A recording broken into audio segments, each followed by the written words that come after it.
बिस्मिल्लाहिर्रहमानिर्रहीम pedagogy part 2। First part में हमने ब्लूम टैक्सोनॉमी की बात की थी, फिर बेसिक जो लेक्चर मेथड है उसकी बात की थी, डिस्कशन मेथड की बात की थी। अब हम बात करने जा रहे हैं जी डिस्कवरी मेथड की। अब जो डिस्कवरी मेथड है इसका जो दूसरा सेकंड नेम है वो है प्रॉब्लम बेस्ड लर्निंग और एक्सपेरिमेंटल लर्निंग। यानी आपको कोई प्रॉब्लम आती है तो आप उसके बारे में उसका आंसर वगैरह को डिस्कवर करते हो, रिसर्च करते हो, इसको डिस्कवरिंग मेथड कहते हैं। टीचर परफॉर्म प्रैक्टिकली इन डेमोन्स्ट्रेशन मेथड। अब जो जिस मेथड में प्रैक्टिकली टीचर कोई मॉडल वगैरह दिखाता है उसको डेमोन्स्ट्रेशन मेथड कहते हैं, जो टीचर प्रैक्टिकली करता है। ये teaching method use visual aids such as charts, posters, power point ETC is demonstrated method. अब ये डेमोन्स्ट्रेशन मेथड जो होता है ये मोस्टली हम यूज़ करते हैं जो हम बीएड के आपका थर्ड सेमेस्टर होता है उसमें जो चीज़ें आपको प्रेजेंटेशन के लिए भी दी जाती हैं उसमें आप मॉडल वगैरह जो चार्ट्स वगैरह बनाते हैं इसको डेमोन्स्ट्रेशन मेथड कहते हैं। इसमें आपको मॉडल भी लेके जाते हैं। Question answer method, inquiry method यानी जिसमें जो क्वेश्चन आंसर किए जाते हैं, कुछ सवाल किए जाते हैं, फिर इंक्वायर करना यानी उस मेथड को कहते हैं inquiry method. Question answer teaching strategy is an old strategy also known as Socratic method of teaching. क्योंकि स्क्रैच जो था वो इस पे बहुत ज़ोर देता था कि क्वेश्चनिंग से जो है ना वो आप लर्न करते हैं। वो ये भी कहता है कि अगर आप क्वेश्चन अंडरस्टैंड कर जाएँ तो आप 50% आंसर जो है वो अंडरस्टैंड कर लेते हैं। तो जो इस मेथड को सोक्रेटिक मेथड कहते हैं ऑफ टीचिंग, जो क्वेश्चन आंसर का मेथड होता है कि टीचर जो है ना क्वेश्चन करके फिर उसका आंसर देते हैं। Best for large group instruction lecture method. एक लार्ज ग्रुप के लिए जो इंस्ट्रक्शन के लिए एक मेथड है वो लेक्चर मेथड बेस्ट है। देन फिर lecture method is teacher controlled and information centred approach.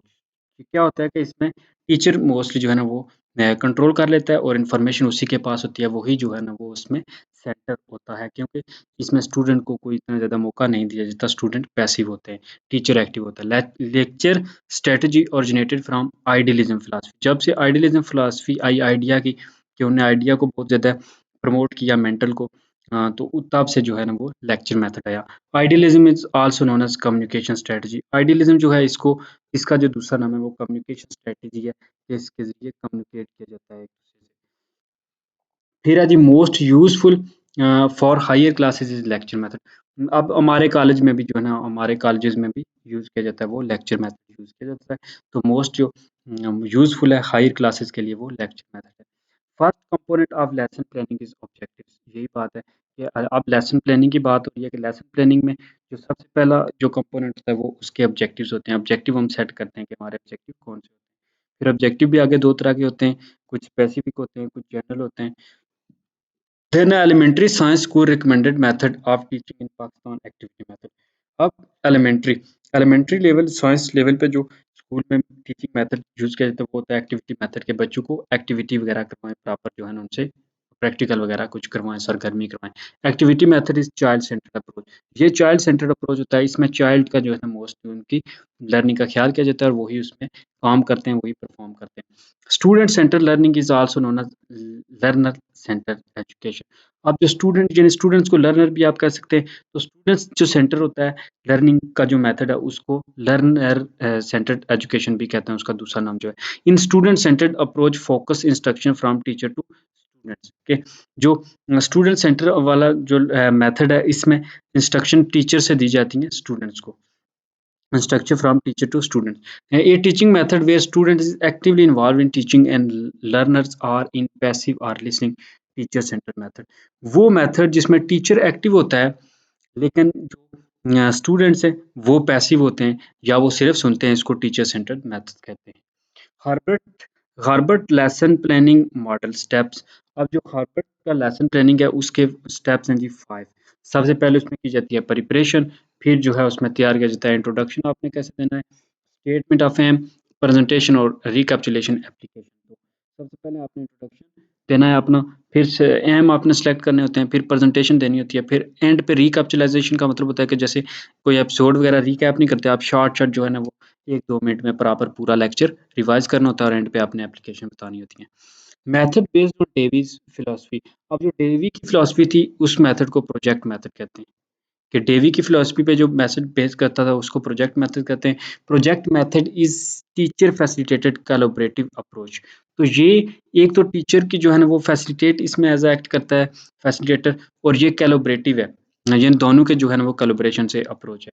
Projects are student centre. अब जो प्रोजेक्ट होते हैं वो स्टूडेंट सेंटर होते हैं, उनमें मेन फोकस स्टूडेंट्स पे होता है कि स्टूडेंट किस तरह के हैं, किस क्लास के हैं, उनकी मेंटालिटी किस तरह की है। Programme learning presented by BF Skinner. BF Skinner वो था जिसने जो है वो एक केज में जो रैट वगैरह थे उन पे प्रैक्टिकल वगैरह भी किया था, एक्सपेरिमेंट भी किया था। तो ये प्रोग्राम लर्निंग में आता है कि पहले से जो है वो प्रोग्राम लर्निंग जो होती है। Portfolio is the collection of student work. ये जो प्रोटोफोलियो फॉर एग्जांपल जो आप कहते हैं ना वो एक रजिस्टर वगैरह दिया जाता है जिसमें आपके लेसन प्लानिंग वगैरह होते हैं, तो ये कहते हैं कि प्रोटोफोलियो जो होता है वो स्टूडेंट्स वर्क की कलेक्शन होती है। Lecture method is generally described as teacher centre. अब जो लेक्चर मेथड है वो टीचर सेंटर है क्योंकि उसमें मोस्टली टीचर एक्टिविटी करता है, एक्टिव टीचर रहता है, जबकि स्टूडेंट इसमें पैसिव होते हैं। Psychological principle of trial and error is heuristic method. अब जो ट्रायल एंड एरर है वही जो रैट वाला था, कि वो बार बार जो है ना दौड़ रहा था, तो एक दफ़ा उसका पाँव एक बटन पे पड़ गया, तो बटन की वजह से वो केज उसमें फूड आ गई, तो वो फिर आस्ता आस्ता ट्रायल एंड एरर करके के सीख गया कि किस तरह फूड जो है ना उसको मिलती है। First step of lesson planning is objective. Lesson planning का जो फर्स्ट सब्जेक्ट होता है वो जो फर्स्ट स्टेप होता है वो सबसे पहले आपने ऑब्जेक्टिव सेट करने होते हैं अपने टॉपिक के। रॉबर्ट गेंश जो है educational psychologist identify lesson planning 9 step.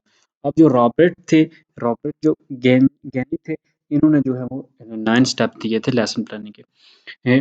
Medline Hunter lesson planning 7 step. अब जो मेडलाइन हंटर है उनकी जो लेसन प्लानिंग थे उसके 7 स्टेप थे।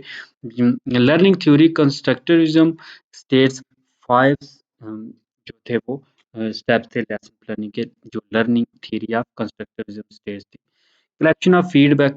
फीडबैक जिसमें होते हैं वो इवैल्यूएशन होती है कि पॉजिटिव या नेगेटिव या किस तरह का जो है ना वो रिजल्ट आया, इसको इवैल्यूएशन कहते हैं। अब व्हाट अब बात आ गई है जी मोटिवेशन की, कि मोटिवेशन का वर्ड कहाँ से निकला है, मोटिवेशन क्या होती है और किस तरह इसको मोटिवेशन जो है वो आगे इसकी मोटिवेशन की थीरीज वगैरह हम देख के बात करेंगे।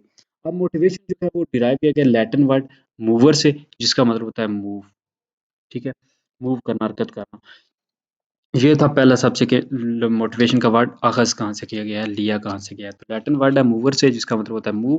अब जो मैज़लो है, अब्राहम मैज़लो, इसकी जो एक hierarchy theory of hierarchy of needs 1954 में पब्लिश की थी। ये एक मोटिवेशनल थ्योरी है, theory of hierarchy.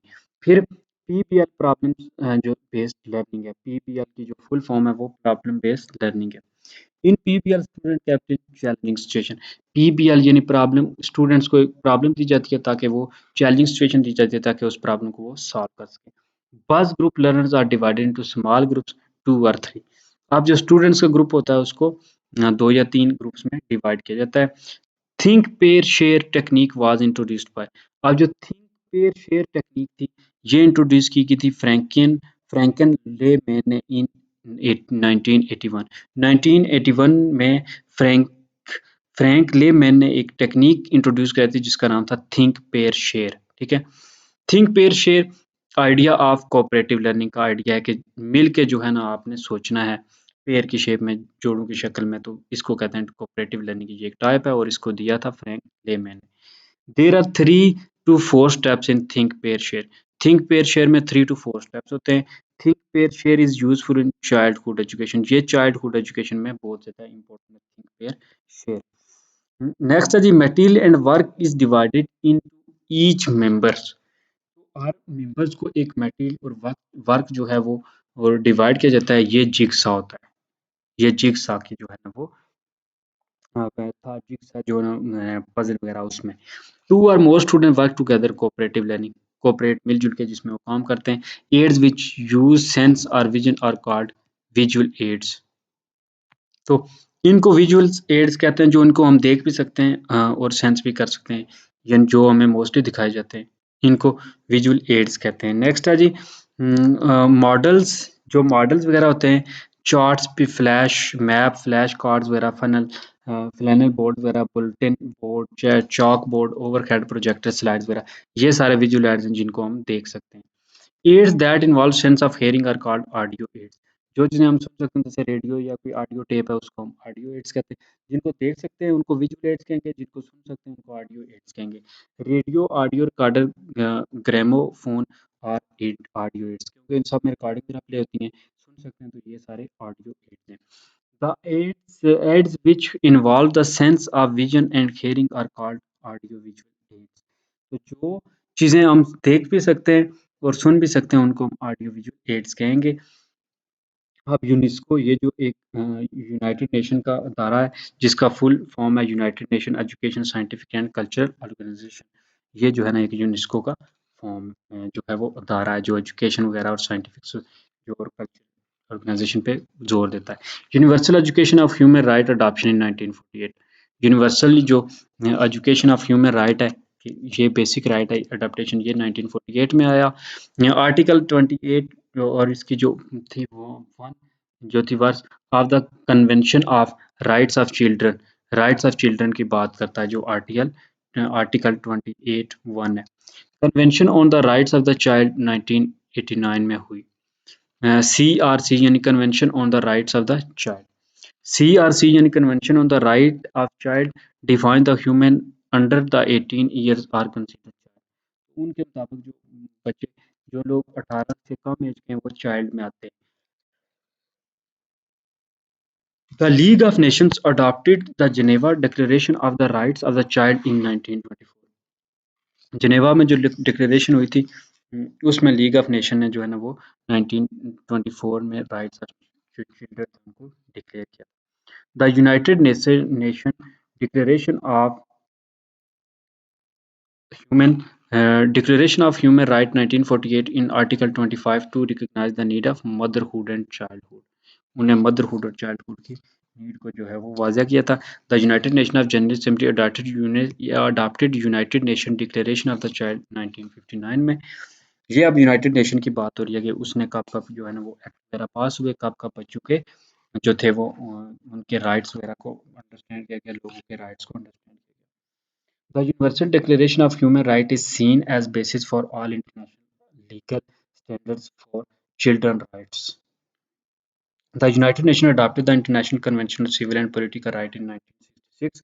Employment of Children Act 1991 was the first pro-child law passed by Pakistan. Pakistan में 1991 में जो थे वो चिल्ड्रन के लिए लॉ पास किया गया था। Parliament of Pakistan recognized constitutional right of all children of age 5 to 16 year।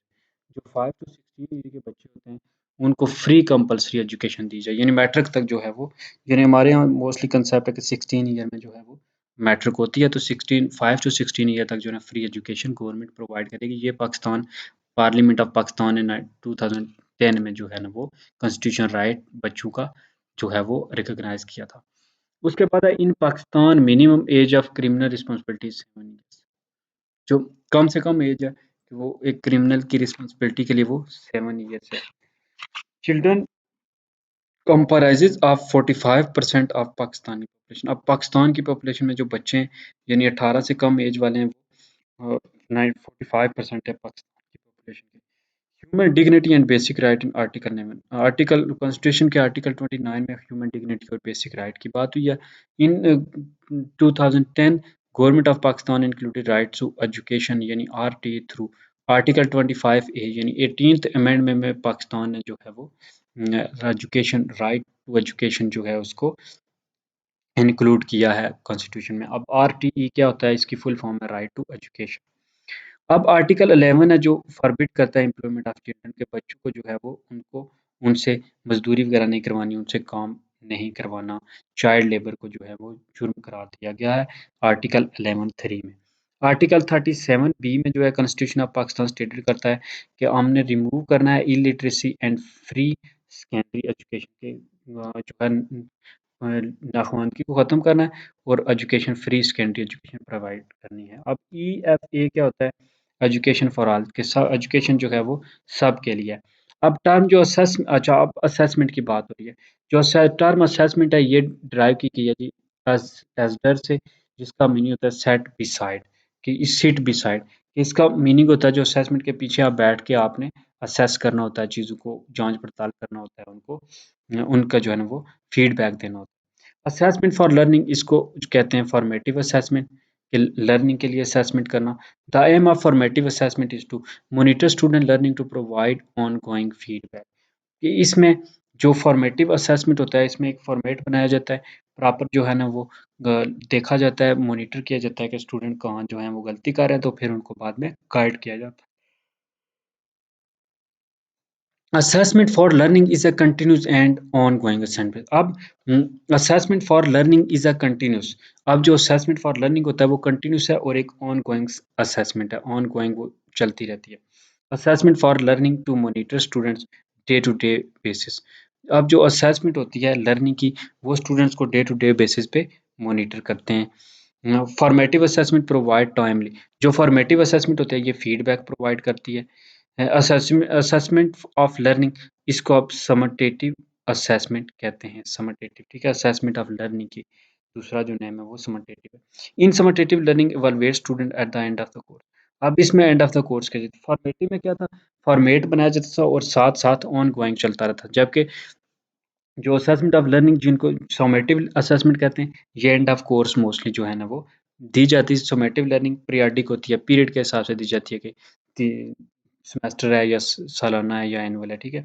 Formative assessment continuously होती है, ये भी फॉर्मेटिव कंटिन्यूसली होती है, जबकि जो समटेटिव होती है ये जो है ना एंड पे सम करके दी जाती है, स्कोर वगैरह या मार्क्स वगैरह जो हम रिजल्ट देते हैं, रिजल्ट कार्ड वगैरह, ये समटेटिव आते हैं। और फॉर्मेटिव जो है ना वो डे टू डे के जो टेस्ट वगैरह डे टू डे जो ongoing check and balance होता है। फॉर्मेटिव जो असेसमेंट होता है उसकी फीडबैक देते हैं। Assessment as learning, lifelong learning. अब असेसमेंट एज लर्निंग जो है ना वो लाइफ लॉन्ग लर्निंग, जो फ्यूचर लर्निंग गोल होते हैं उनके उन पे जो है ना वो काम करती है। अब ब्लूम की जो टेक्सोनॉमी थी वो रिवाइज्ड की गई थी कब, ये बात करते हैं। ब्लूम की जो टेक्सोनॉमी थी वो रिवाइज की गई थी जी लोरिन एंडरसन ने और डेविड जो थे वो क्रैथहोल ने 1990 में।